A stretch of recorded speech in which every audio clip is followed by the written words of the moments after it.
تو یاد رکھو یہ تمہاری ناکامیابی کے جوتا ہے تمہارے منہ پر۔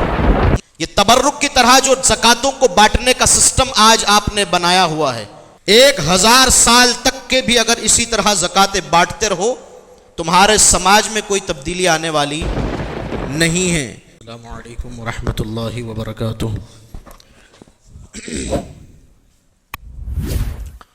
الحمد للہ الذی ابدع الافلاک والارضین والصلاة والسلام علی من کان نبیا وآدم بین الماء والتین رحمة للعالمین الشفیع الانبیاء والمرسلین، اما بعد فاعوذ باللہ من الشیطان الرجیم، بسم اللہ الرحمن الرحیم۔ قال اللہ تبارک وتعالی فی القرآن الکریم وَأَقِيمُوا الصَّلَاةَ وَآتُوا الزَّكَاةَ وَأَطِيعُوا الرَّسُولَ لَعَلَّكُمْ تُرْحَمُونَ۔ صدق اللہ مولانا العظیم۔ درد و آلام کے مارے ہوئے کیا دیتے ہیں، درد و آلام کے مارے ہوئے کیا دیتے ہیں، ہم تو بس ان کی نگاہوں کو دعا دیتے ہیں، اور عقل والوں کے نصیبوں میں کہاں ذوق جنوں، عقل والوں کے نصیبوں میں کہاں ذوق جنوں، یہ عشق والے ہیں جو ہر چیز لٹا دیتے ہیں۔ اللہ تبارک و تعالیٰ نے قرآن کریم میں ارشاد فرمایا وَأَقِيمُوا الصَّلَاةَ وَآتُوا الزَّكَاةَ وَأَطِيعُوا الرَّسُولَ لَعَلَّكُمْ تُرْحَمُونَ۔ مسلمانوں، اس آیے مقدسہ سے اللہ تبارک و تعالیٰ نے تمام ایمان والوں کو نماز قائم رکھنے، زکوٰۃ ادا کرنے کا حکم فرمایا۔ گویا نمازی مسلمان کو یہ آگاہ کیا جا رہا ہے کہ اے نماز پڑھنے والے مسلمان، اگر تو چاہتا ہے کہ تیری نماز قبول ہو، اس لیے کہ اللہ تبارک و تعالیٰ نے 37 مقامات قرآن کریم میں ایسے ہیں کہ جہاں پر اللہ تبارک و تعالیٰ نے زکوٰۃ کے ادا کرنے کا حکم صراحت کے ساتھ ارشاد فرمایا، اور جہاں جہاں پر اللہ تبارک و تعالیٰ نے زکوٰۃ کے ادا کرنے کا حکم دیا وہاں وہاں اللہ تبارک و تعالیٰ نے نماز کو ساتھ میں رکھا۔ نماز کو بولیے ساتھ میں رکھا۔ حضرت عبداللہ ابن مسعود رضی اللہ تعالیٰ عنہ فرماتے ہیں کہ رسول اللہ صلی اللہ علیہ وآلہ وسلم نے ارشاد فرمایا کہ ہمیں حکم دیا گیا ہے کہ نماز قائم کرو اور زکوٰۃ ادا کرو، اور وہ شخص کے جو زکوٰۃ ادا نہیں کرتا، صراحت کے ساتھ بالکل صاف فرما دیا کہ اس کی نماز بھی قبول نہیں ہے، اس کی نماز بھی قبول نہیں ہے۔ یہ موسم اس وقت جو ہمارے درمیان بنا ہوا ہے، رمضان المبارک کی مبارک برکتوں کو ہم اپنے دامن میں سمیٹنے کی کوششوں میں لگے ہیں، اور ان سمیٹنے کی کوششوں میں کیا کر رہے ہیں؟ بس ایک عمل کر رہے ہیں کہ ہم نے جب اذان سنی تو بس ہم مسجد میں آ کر نمازیں ادا کر رہے ہیں، ٹھیک ہے؟ اللہ ماشاء اللہ جنہیں توفیق مل رہی ہے، گنتی چنتی کے وہ لوگ ہیں کہ جو قرآن کی تلاوت بھی کر رہے ہیں، تہجد بھی پڑھ رہے ہیں، اور تراویح کی نماز بھی ادا کر رہے ہیں۔ ورنہ ایسے کئی لوگ ہیں کہ نہ جو تراویح ادا کر رہے ہیں، نہ تلاوت کلام پاک کر رہے ہیں، اور نہ دیگر اوراد و اذکار کر رہے ہیں، صرف 5 وقتہ کے اس موسم بہار میں، اس موسم رمضان کے اندر وہ نمازی بن چکے ہیں، اور انہوں نے اپنی آئیڈیولوجیکلی یہ سیٹ کر لی ہے، انہوں نے اپنی تصورات میں اس بات کو بیٹھا لیا ہے کہ بس نماز پڑھ لینا، نماز رمضان المبارک کا حق ادا کر لینا ہے، اور روزہ رکھ لینا رمضان کا حق ادا کر لینا، حالانکہ ایسا نہیں ہے۔ اس لیے کہ گزشتہ ہفتے حضرت نے رمضان المبارک کے حوالے سے آپ لوگوں کے سامنے بیان کیا، تو اللہ تبارک و تعالیٰ نے قرآن کریم کی جس آیہ مبارکہ میں روزہ رکھنے کا حکم دیا نا، اس کے اندر اللہ تبارک و تعالیٰ نے آخر میں مقصد رمضان بھی بیان فرمایا۔ تم بڑوانی جا رہے ہو تو اس کے اندر کوئی مقصد ہوگا، بغیر کسی مقصد کے تم بڑوانی نہیں جاؤ گے۔ کسی بھی جگہ کا سفر کرو تو بغیر کسی مقصد کے کوئی نکلتا ہے گھر سے، جو بے مقصد نکلتے ہیں پھر وہ بھٹکتے رہتے ہیں۔ لہٰذا اللہ تبارک و تعالیٰ نے قرآن کریم میں روزہ رکھنے کا حکم دیا تو ساتھ مقصد بھی بتایا کہ رب کا مقصد کیا ہے. تمہیں رمضان دیا، تمہیں روزہ دیا، تو رب نے ساتھ مقصد بھی ارشاد فرمایا لعلکم تتقون، اے میرے بندو میں نے تم پر رمضان کے روزے فرض کر دیے. باری تعالیٰ رمضان کے روزے کیوں فرض کیے؟ فرمایا لعلکم تتقون، اس لیے فرض کیے تاکہ تم تقوی والے ہو جاؤ، مجھ سے ڈرنے والے بن جاؤ. اب بتائیں کہ ماہ رمضان کی ان مبارک رحمتوں کو جو آپ اپنے دامنوں میں سمو رہے ہو اور ماہ رمضان میں روزے رکھ رہے ہو، ماہ رمضان میں عبادتیں کر رہے ہو، تلاوت قرآن کریم کر رہے ہو، دیگر اوراد و اذکار کر رہے ہو، لیکن اگر یہ سب کرنے کے باوجود بھی ادھر اگر اس کا ڈر پیدا نہیں ہو رہا، تقوی خوف خدا خشیت الہی قلب میں اگر جگہ نہیں بنا رہی، تو تمہارے رمضان، تمہاری زکاتیں، تمہاری نمازیں، تمہارے تلاوت قرآن، تمہاری نماز تراویح، تمہاری افطاری، تمہاری سحری بغیر کسی فائدے کے تم گزار رہے ہو. میں بالکل اسٹریٹ آن دا وے چل رہا ہوں، ادھر ادھر کی بات کرتے ہوئے سیدھے سیدھے ہائی وے پر آپ کو لے کر چل رہا ہوں، اس لیے کہ وقت کے دامن میں گنجائش کم ہے، باتیں بہت ساری کرنی ہے. اللہ تبارک و تعالیٰ نے قرآن میں رمضان دیا تو رمضان کے ساتھ رمضان کو عطا کرنے کی وجہ بھی بتائی کہ ہم اس لیے رمضان دے رہے ہیں، ہر سال تمہیں بار بار دے رہے ہیں کہ تم سدھر جاؤ، تم ہمارا قلب کے اندر خوف پیدا کرنے والوں میں سے ہو جاؤ، لعلکم تتقون، تم ہم سے ڈرنے والوں میں سے ہو جاؤ. لیکن اگر تم نہیں ڈر رہے ہے نا، رمضان میں بھی حرام کاریاں کرنے سے تم باز نہیں آ رہے، تو پھر بتاؤ کہ اللہ تبارک و تعالی کا جو مقصد تھا وہ تم پورا نہیں کر رہے ہو. اور جب تم اس کا مقصد پورا نہیں کرتے تو تمہاری اللہ تبارک و تعالیٰ کو پھر کوئی پرواہ نہیں. یہ لائٹ یہاں اوپر جل رہی ہے، یہ پنکھا یہاں چل رہا ہے، یہ اے سی یہاں لگی ہوئی ہے اور چل رہی ہے، جب تک یہ چل رہی ہے اپنے مقصد کو پورا کر رہی ہے تو اس کی یہاں ضرورت ہے. یہ پنکھا جب تک چل رہا ہے، ہوا دے رہا ہے، اپنے مقصد کو پورا کر رہا ہے تو یہ یہاں لگا ہوا ہے. یہ روشنی کے لیے لائٹ یہاں پر موجود ہے، جب تک روشنی دے رہی ہے، مقصد پر عمل کر رہی ہے یہ لائٹ، تو یہ یہاں ہے. لیکن جب یہ یہاں پر رہتے ہوئے مقصد کو حاصل نہیں کرے، یہ پنکھا رہتے ہوئے مقصد پر کامیابی کے ساتھ عمل نہ کرے، یہ اے سی یہاں رہتے ہوئے مقصد کو اپنے نہ بجا لائے کہ یہ اس علاقے کو، اس ماحول کو ٹھنڈا نہ کرے، بتائیں اسے کوئی یہاں رہنے دے گا؟ اس لیے کہ جب مقصد کوئی شے اپنا ادا کرنا بند کر دیتی ہے تو پھر اس کو اس کی صحیح جگہ سے ہٹا کر کوڑے دان میں پھینک دیا جاتا ہے.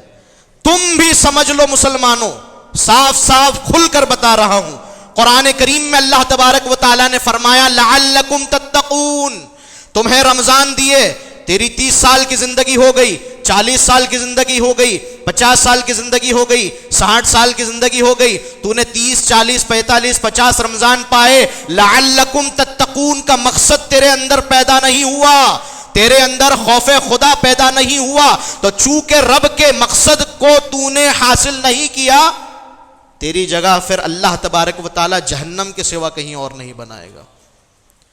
مقصد رمضان کا تھا تمہارے اندر خوف خدا، تقوی، اللہ کا ڈر پیدا کرنا، وہ نہیں ہوا، وہاں کے سوا پھر کوئی اور ٹھکانہ ملنے والا نہیں ہے. اسی طریقے سے اللہ تبارک و تعالی نے اپنے محبوب علیہ السلام کی زبانی مسلمانوں جس طریقے سے نماز کا حکم فرض کے ساتھ ہمارے اوپر قائم کیا ہے، ساتھ ہی ساتھ نماز کے بعد اسلام میں جو سب سے اہم ترین فریضہ ہے وہ زکوٰۃ کا فریضہ ہے. کیا ہے؟ بلند آواز سے کیا ہے؟ زکوٰۃ کا جو فرض اللہ تبارک و تعالیٰ نے ہم مسلمانوں پر قائم کیا ہے، یہ ہماری بھلائی کے لیے قائم کیا. اس لیے کہ یاد رکھیے، جو جیسا کھاتا ہے، جیسا اندر جاتا ہے پھر ویسا باہر آتا ہے. آپ سمجھ رہے ہیں؟ جس مال کی زکوٰۃ ادا نہیں کی جاتی اور جس مال میں زکوٰۃ کا مال مل جاتا ہے، اس مال کے حوالے سے اللہ اور اس کے رسول فرما رہے ہیں کہ اس مال کو آگ لگ جائے، وہ مال چوری ہو جائے، وہ مال تلف ہو جائے، وہ مال ضائع ہو جائے، اللہ اور اس کا رسول اس مال کے ذمہ دار نہیں ہوتے۔ جس مال کے اندر زکوٰۃ مل جائے وہ مال آپ کے لیے حرام ہو رہا ہے، اور جیسا زمین میں بیج بو گے ویسا کل اگتا ہوا درخت دیکھو گے۔ حرام کا بیج اگر اپنے اندر آپ بو رہے ہو تو کل اپنے اندر سے ہی حرام کا درخت نکلتے ہوئے آپ دیکھو گے۔ اپنی اولادوں کو، اپنی نسلوں کو، خود کو، اپنے خاندان کو، پریوار کو جو کھلا رہے ہو، اس مال میں اگر زکوٰۃ کا مال ملا ہوا ہے اور تم اپنی لاپرواہیوں میں، کون دیکھنے والا ہے، کون پوچھنے والا ہے، کون سننے والا ہے، کون سوال کرنے والا ہے؟ میرا مال میں نے کمایا، اپنی اولاد پر خرچ کر رہا ہوں، کوئی پوچھنے والا نہیں، جیسا چاہوں گا کماؤں گا، جیسا چاہوں گا خرچ کروں گا۔ زکوٰۃ کا کیا ہے؟ زکوٰۃ تو بس ایک حکم ہے شریعت کا، ادا کرو تو ٹھیک، نہیں کرو تو ٹھیک۔ یہ جو مجاز تمہارا آج یہاں پر ہے، کل میدان محشر میں جب سوال ہوگا نا اللہ تبارک و تعالی کی بارگاہ میں، تو پھر وہاں جواب دیتے نہیں بنے گا، وہاں پر بغلے جھانکنے لگو گے۔ اس لیے مسلمانوں، قرآن نے تمہیں صراحتاً 37 مقامات پر قرآن کریم کے اندر اللہ رب العزت نے نماز کے ساتھ زکوٰۃ کو شامل کر کے اس کی اہمیت کو بتایا ہے، سمجھایا ہے مسلمانوں کہ دیکھو یہ نماز جتنا اہم فرض ہے تم پر، ایسا فرض ہے کہ میرا محبوب فرماتا ہے کہ یہ جو نماز میرے امتیوں تم پڑھتے ہو میری آنکھوں کی ٹھنڈک ہے۔ یہ نماز میرے امتیوں جو پڑھتے ہو، کل میدان کربلا میں اسی نماز کو بچانے کے لیے، اسی شریعت کو بچانے کے لیے میرا نواسا اپنا سر کٹا دے گا، خاندان کٹا دے گا۔ سن لو، اس شریعت کی پاسداری کرنا تمہاری زندگی، تمہاری ذمہ داری ہے۔ یہ شریعت اسلامیہ، یہ دین، یہ اسلام، یہ ایمان، یہ قرآن، یہ نماز، یہ حج، یہ زکوٰۃ، یہ تمام ارکان اسلام، یہ ایک تھالی کے اندر گفٹ کی طرح، تحفے کی طرح، پھول کی طرح سجا کر جو تمہیں اللہ تبارک و تعالیٰ کے محبوب کی آل کے صدقے میں ملا ہے، سمجھ لو اتنی آسانی سے تم تک نہیں پہنچا ہے، اتنی آسانی سے تم تک نہیں پہنچا ہے۔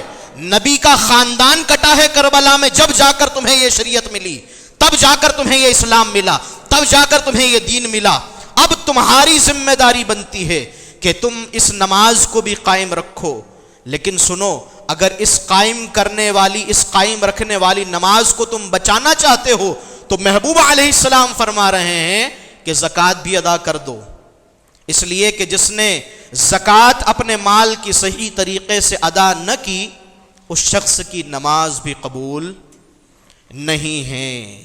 زکوٰۃ ادا کرنا مسلمانوں وہ نیک عمل ہے کہ اللہ تبارک و تعالی خوش ہو کر زکوٰۃ دینے والے بندے کو اجر نہیں بلکہ اجر عظیم عطا فرماتا ہے۔ ایک ہوتا ہے اجر، ایک ہوتا ہے اجر عظیم۔ اجر عظیم کا لفظ حضور علیہ الصلوۃ والسلام ارشاد فرما رہے ہیں کہ جو خوش دلی کے ساتھ، دل پر بوجھ نہیں آنا چاہیے، 1,00,000 میں سے 2500 نکال رہا ہوں، یہ 2500 نہ جانے کہاں کام میں لگ جاتے۔ یہ خیالات، یہ فطور، یہ جو شیطان دل و دماغ میں ڈالتا ہے، یہ دل کے اوپر بوجھ بن کر نہیں رہنا چاہیے۔ خوش دلی کے ساتھ اس بات کو سمجھتے ہوئے کہ جس نے دیا تھا اسی کے کہنے پر واپس دے رہا ہوں۔ سمجھ رہے ہو؟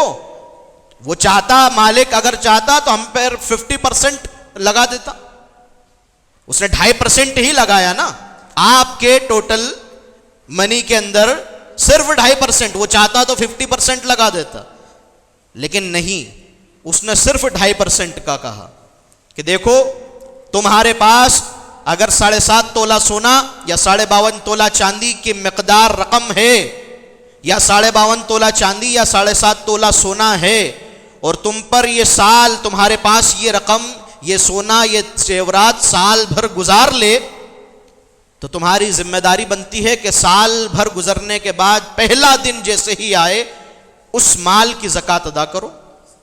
ہے نا, 1,00,000 روپے پر 2500 روپے نکالیے.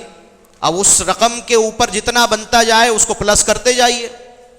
لیکن اللہ تبارک و تعالیٰ نے 50% کا نہیں کہا, احسان فرمایا. کیا فرمایا؟ احسان فرمایا رب نے کہ 50% نہیں کہا, 2.5% کہا. لیکن اس 2.5% کو نکالنے میں بھی ہم کو مروڑے چلتے ہیں. کیسے نکالے, کیا کرے, کوئی پوچھنے والا نہیں. اور پھر جب نکالنے کی بات آتی ہے تو نکالنے کے وقت اس کو دے دوں, اس کو دے دوں, اس کو دے دوں اور پھر اسے دے دوں. یہ تبرک کی طرح جو زکاتوں کو بانٹنے کا سسٹم آج آپ نے بنایا ہوا ہے, 1000 سال تک کے بھی اگر اسی طرح زکاتیں بانٹتے رہو تمہارے سماج میں کوئی تبدیلی آنے والی نہیں ہے. جہاں تھے وہیں رہو گے, امیر اور امیر ہوتا رہے گا, غریب اور غریب ہوتا جائے گا. یاد رکھنا. اس لیے اپنے زکاتوں کی ادائیگی کے سسٹم کو بدلو. سسٹم کے نہیں ہونے کی وجہ سے آج مسلمانوں کا اس ہندوستان میں حال یہ ہے کہ مسلمان اس ہندوستان کے اوپر بوجھ بن کر رہ گیا ہے. کیا کہہ رہا ہوں؟ آج یہ جو باتیں آپ کے سامنے عرض کر رہا ہوں نا, بڑی محنت کے ساتھ ان تمام باتوں کو جمع کیا ہے. اس لیے جو بول رہا ہوں اسے اپنے ساتھ دل و دماغ میں جگہ دے کر گھر لے جانا, اور اپنے ساتھ اپنی نسلوں کو اس بات کی تاکید کرنا. اس لیے کہ ہماری تو ذمہ داری ہے. آج ہم یہاں ہیں, کل نہیں رہیں گے, لیکن تمہاری نسلیں تم کو کوستی رہے گی کہ تمہاری اصلاح علماء نے کی تھی, تمہیں سمجھایا تھا, تمہیں جتایا تھا, تمہیں بتایا تھا, صحیح راستہ بتایا تھا, لیکن تم نے اس وقت غلط راستوں کو چنا, جس کا نتیجہ آج یہ ہے کہ تمہاری اولادیں بھی کل کالے ہاتھ کرے گی, تمہاری اولادیں بھی کل غربت کی زندگی گزارے گی, تمہاری اولادیں بھی کل اس ملک کے اوپر بوجھ بن کر اپنی زندگیوں کو گزارے گی. اور یاد رکھیے گا, آدمی جب ضرورت بنتا ہے نا تو دل میں بسایا جاتا ہے. کہاں؟ بولیے. آدمی جب ضرورت بنتا ہے تو دل میں بسایا جاتا ہے, اور جب بوجھ بن جاتا ہے نا تو پھر اسے اتار کر پھینک دیا جاتا ہے. یہ انسان کی فطرت ہے مسلمانوں, کہ انسان اپنی خود کی اولاد کو بھی جب وہ بوجھ لگنے لگتی ہے نا گود میں تو اتار کے پھینک دیتا ہے, رکھ دیتا ہے, بٹھا دیتا ہے, کسی اور کو دے دیتا ہے. نہیں, بوجھ لگ رہا ہے. ضرورت بنو اس ملک کی تم, اس لیے کہ جس دن تم اس ملک کی ضرورت بنو گے اس دن ہندوستان کی فائنینشیل منسٹری تم سے آ کے پوچھے گی کہ فائنینس کا معاملات کس طریقے سے طے کرنے ہیں. لیکن آج دنیا کا سب سے بہترین سسٹم سماج کو, معاشرے کو اکنامکلی ڈیولپڈ کرنے کے لیے جو سسٹم اسلام نے تمہیں دیا تھا, اس سسٹم کو تم نے اپنی جہالت کی وجہ سے اپنی پیٹھ کے پیچھے ڈالا, اور خود کو بھی برباد کر رہے ہو اور اپنے سماج کو بھی برباد کر رہے ہو. آرتھک استھتی مسلمانوں, معاشی استحکام, اکنامک اسٹیبلٹی, یہ وہ چیز ہے کہ یہ سماج کے اندر خوشحالی کا ذریعہ بنتی ہے. جس سماج کی اکنامک اسٹیبلٹی, آرتھک استھتی, سماجی استحکام مضبوط ہوتا ہے, اچھا ہوتا ہے, وہ سماج خوشحال ہوتا ہے, پھلتا پھولتا ہے, وہ سماج ترقیاں کرتا ہے, وہ سماج بڑھتا ہے عروج کی طرف, ترقی کی طرف. لیکن جس سماج کی آرتھک استھتی بگڑتی ہے پھر اس سماج کی اولادیں راستوں پر, سگنلوں پر بھیک مانگتے ہوئے نظر آتی ہے.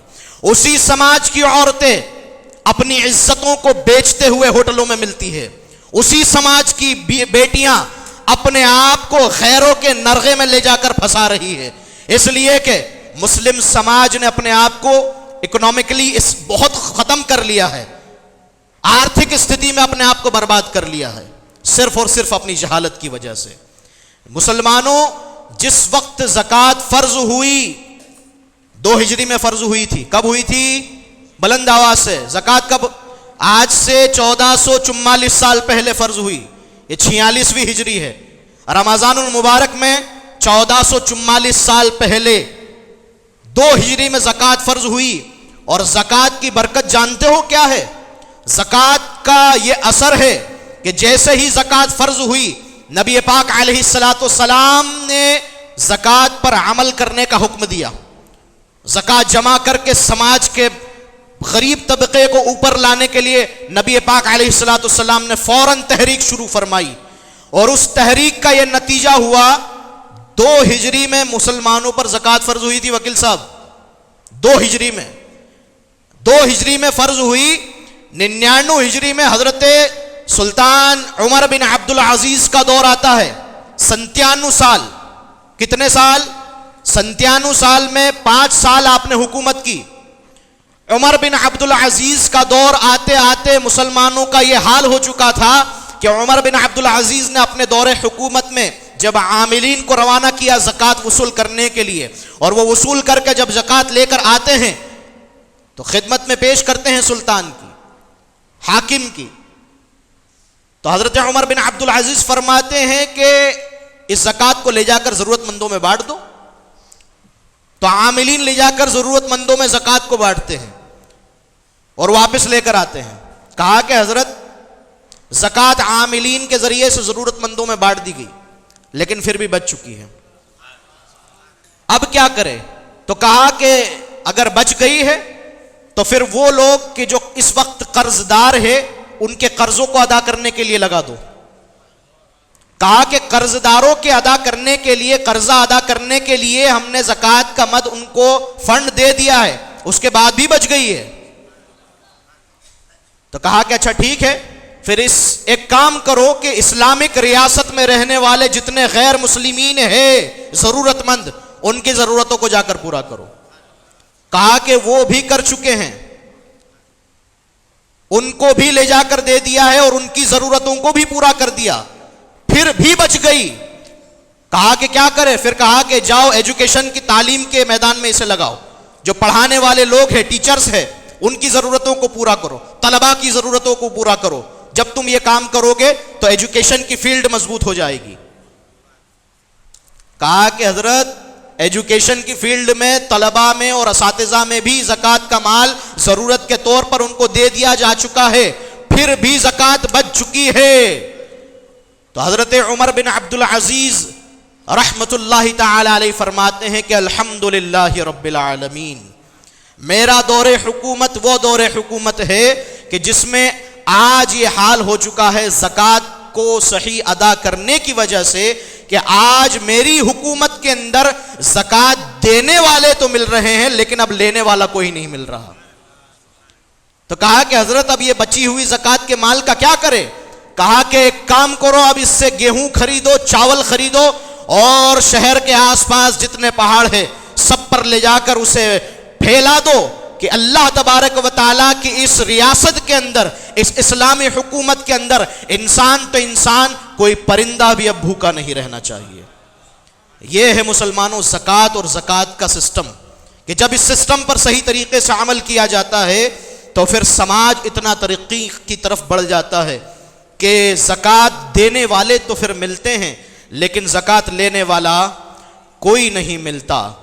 2 ہجری میں مسلمانوں زکوٰۃ فرض ہوئی, اور 99 ہجری میں حضرت عمر بن عبد العزیز کے زمانے میں یہ حال ہو چکا تھا. اب ذرا اس بات پر اندازہ لگائیے کہ وہاں پر صرف 97 سال کے اندر زکوٰۃ پر صحیح عمل کرنے کی وجہ سے اس زمانے کے اندر مسلمانوں کے حالات بدل چکے تھے. لیکن آج اس ملک کو آزاد ہوئے 70-75 سال ہو چکے ہیں, زکوٰۃیں تو ادا ہو رہی ہے لیکن سماج بجائے ترقی کرنے کے اس سماج میں بھیکاریوں کی تعداد بڑھتی جا رہی ہے. بولیے ہو رہا ہے کہ نہیں؟ بلند آواز سے ہو رہا ہے نہیں؟ بھیکاریوں کی تعداد اس سماج میں بڑھتی جا رہی ہے, اس لیے کہ اس بھیکاری پروفیشن کو بڑھاوا دینے والا ہی مسلم سماج ہے. اس مسلم سماج نے اس بات کو سمجھا ہی نہیں کہ بھیکاری کو کیا دینا ہے, سمجھ رہے ہیں؟ اس لیے کہ اسلامی ریاست میں تو بھیکاری کا تصور ہی پیدا نہیں ہوتا. اسلامک سلطنت میں, اسلامک اسٹیٹ کے اندر تو بھیکاری کے تصور ہی پیدا نہیں ہوتا. جہاں اسلامی ریاست ہوگی وہاں زکوٰۃ کے ذریعے سے اس کی غریبی کو, فقیری کو دور کر کے اسے مالدار بنا دیا جائے گا, ہے نا. لیکن ہمارے یہاں پر زکوٰۃ کا سسٹم بگڑ جانے کی وجہ سے مسلمان آج 75 سال ہو چکا ہے. کتنے کروڑ مسلمان ہیں ہندوستان میں؟ آج کی اس آبادی کے مطابق اگر ایک اندازہ میں بتاؤں تو 20 کروڑ سے زیادہ ہندوستان میں مسلمان بستے ہیں یا نہیں؟ بولیے، بلند آواز سے درود پاک پڑھیے. اللہم صلی وسلم علی سیدنا و مولانا محمد کما تحب و ترضی بن تصلی. 20 کروڑ مسلمان اس ہندوستان میں بستے ہیں. مسلمانوں کتنے لوگ زکوٰۃ نکالتے ہوں گے؟ کتنے؟ 1 کروڑ تو نکالتے ہوں گے نا. 1 کروڑ لوگ اگر اس ملک میں زکوٰۃ نکالتے ہوں گے تو ان 1 کروڑ لوگوں کے اندر کوئی ایسا بھی مالدار ہوگا کہ جو 2 کروڑ کی نکال رہا ہے زکوٰۃ. اللہ اس کو اور عطا کرے. کوئی 5 کروڑ کی نکال رہا ہے، کوئی ایسا بھی ہے جو صرف 5,000 کی نکال رہا ہے، کوئی ایسا بھی ہے جو 5 لاکھ کی نکال رہا ہے، کوئی ایسا بھی ہے جو 1 کروڑ کی نکال رہا ہے، 50,000 کی نکال رہا ہے. لیکن نکال ضرور 1 کروڑ 20 کروڑ مسلمانوں میں سے اگر آج کے اس دور میں 1 کروڑ مسلمان زکوٰۃ نکال رہے ہیں تو پر ویکتی اگر ایک انسان کے اوپر صرف آپ 1 لاکھ ہی مان لیجئے، چلیے کتنا؟ 1 کروڑ مسلمان ہے اور ہر ویکتی صرف 1 لاکھ کی زکوٰۃ نکال رہا ہے. کیلکولیشن کر کے دیکھ لیجئے، 1 لاکھ کروڑ کی زکوٰۃ ہر سال ہندوستان کا مسلمان نکال رہا ہے. اور اسے 1 لاکھ کروڑ کی زکوٰۃ کو سسٹم نہ ہونے کی وجہ سے یہ 1 لاکھ کروڑ کی زکوٰۃ تورق کی طرح بڑھ جا رہی ہے. اور آپ کا مسلم سماج جہاں ہے وہیں پر پڑا ہوا ہے. کس لیے؟ صرف اور صرف سسٹم کے نہ ہونے کی وجہ سے. رسول اللہ صلی اللہ علیہ وآلہ وسلم نے جو طریقہ ہمیں عطا فرمایا وہ بیت المال کا طریقہ، وہ مال کے گھر کا طریقہ. دنیا میں اس طریقے کا کوئی توڑ نہیں مسلمانوں، دنیا میں اس طریقے کا کوئی توڑ نہیں. نبی پاک علیہ الصلوۃ والسلام نے جس وقت زکوٰۃ کا حکم نافذ ہوا نا تو عاملین کو حکم دے دیا زکوٰۃ جمع کرو. جب جمع ہو گئی تو اب یہ کہاں رکھیں؟ بینک تو تھا نہیں. کہا کہ مسجد نبوی میں بیت المال بنایا جائے. دنیا کی سب سے پہلی بینک مسجد نبوی میں بن رہی ہے. بینک کا تصور ہی اسلام نے دیا ہے دنیا کو. لہذا دنیا کی سب سے پہلی بینک بیت المال کی شکل کے اندر اسلام نے مسجد نبوی میں قائم کی. کہا زکوٰۃ یہاں جمع کی جائے. کہا جمع ہو گئی، اب کیا کرے؟ کہا کہ دیکھو مسجد نبوی کے اندر اس مدینہ منورہ کے آس پاس اس مدینہ منورہ میں جتنی بیوائیں ہیں، جتنی طلاق شدہ ہے، جتنی وہ خاتون ہیں کہ جو اس وقت بیوہ بن کے گھر میں بیٹھی ہے اور ان کا گھر چلانے والا کوئی نہیں، جتنے یتیم بچے ہیں، جتنے مسکین ہیں، ان تمام کو ڈھونڈو، لسٹ بناؤ اور بیت المال سے لے جا کر اکٹھی رقم نہیں دینا. کہا کہ منتھلی ان کی ضرورتوں کو پورا کرنے کے لیے ان پر وظیفہ باندھ دو، ماہانہ ان کی ضرورتوں کے طور پر ان کو پیسہ دیا جائے، ان کی ضرورتیں پوری کرو.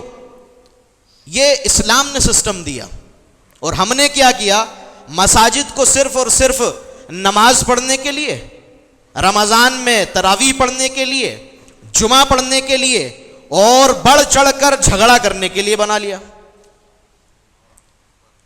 مساجد کا یہ کام تھا کہ سوسائٹی میں موجود غریب، پسماندہ، پریشان حال، ضرورت مند مسلمانوں کی کفالت بیت المال کے ڈپارٹمنٹ سے کی جاتی. لیکن آج کے جاہلوں کو اس بات کی خبر ہی نہیں ہے کہ یہ بیت المال کا جو ڈبہ ابھی مؤذن صاحب لے کر آپ کے پاس گئے تو میں اسے دیکھ رہا تھا کہ کسی نے 1 روپیہ ڈالا، کسی نے 2 روپیہ ڈالا. یہ بھکاری کا ڈبہ نہیں ہے جسے لے کر مؤذن صاحب گھوم رہے ہیں.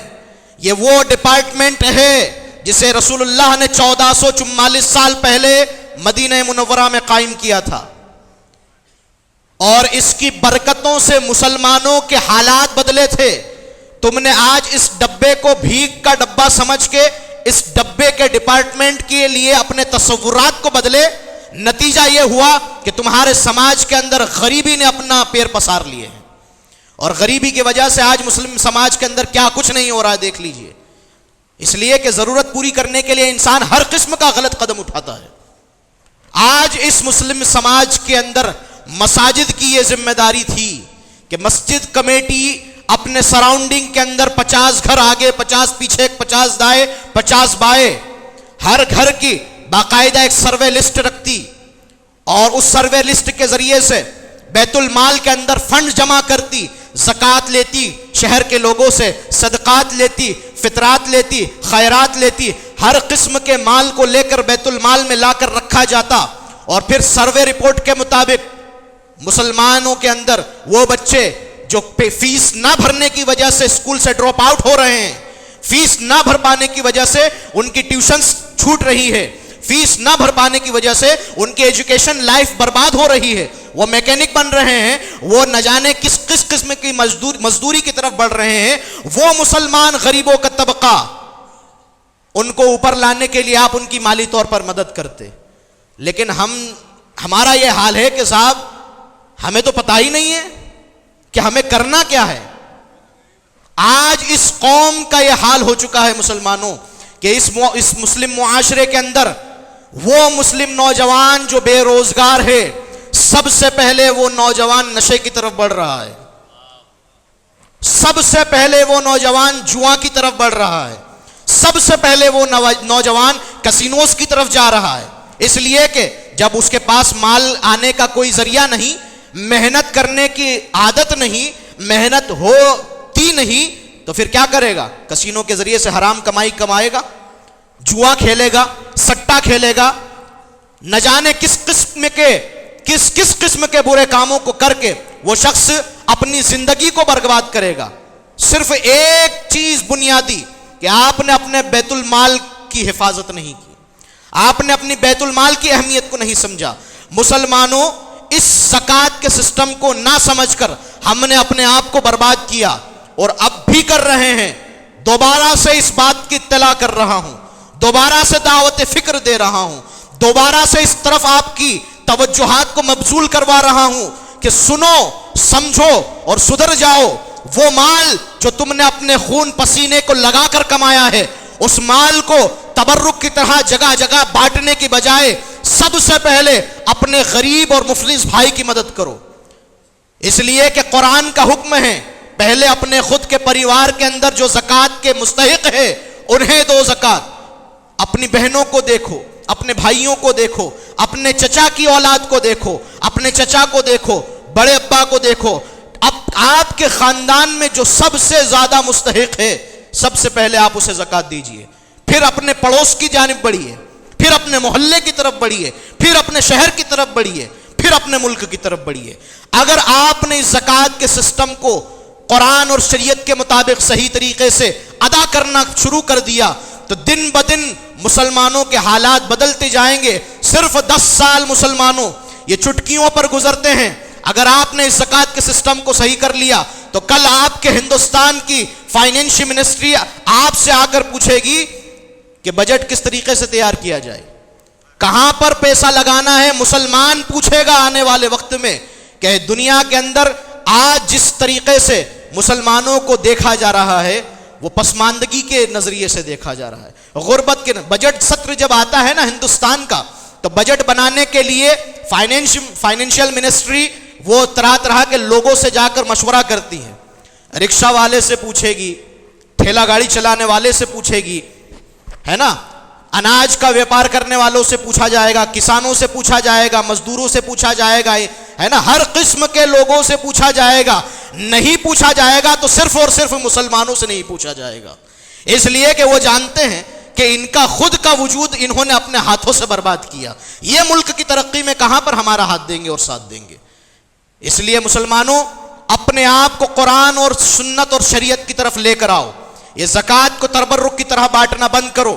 سب سے پہلے آپ کے مستحقین خاندان کے لوگوں کی طرف اپنی زکوٰۃ کو دو, اس کے بعد شہر کی طرف بڑھیے اور آپ کے شہر کے لوگوں کی غریبی کی دور کرنے کی سب سے بڑی ذمہ داری آپ کی بنتی ہے. اگر آپ کی مسجد کے باہر کوئی غریب آپ کے شہر کا یا کسی اور شہر کا کھڑا ہے تو یاد رکھو یہ تمہاری ناکامیابی کا جوتا ہے تمہارے منہ پر, مسجد سے نکلتے ہی تمہارے منہ پر پڑ رہا ہے کہ مسلمانوں تمہارے حالات ایسے ہو چکے ہیں کہ تمہارا مسلم بھائی یا تمہاری مسلم بہن آج برقع پہن کر روڈ پر کھڑے ہو کر بھیک مانگنے کو مجبور ہے اور اس کو کوئی دینے کو تیار نہیں۔ اللہ تبارک و تعالیٰ کی بارگاہ میں دعا ہے کہ مولا رب قدیر اس زکوٰۃ کی اہمیت کو سمجھنے کی ہمیں توفیق عطا فرمائے۔ ہمارے شہر ککشی کے اندر ہم نے زکوٰۃ کے حوالے سے یہ کوشش 3-4 سال پہلے سے شروع کی، اور اللہ تبارک و تعالیٰ کا فضل ہے کہ آپ کے شہر کے اندر آغاز فاؤنڈیشن ایک ایسا پلیٹ فارم ہے کہ جہاں پر زکوٰۃ ایک پلیٹ فارم پر جمع کر کے ککشی شہر کے مسلمان پریشان حال بے روزگار مسلمانوں کو روزگار فراہم کیا جا رہا ہے۔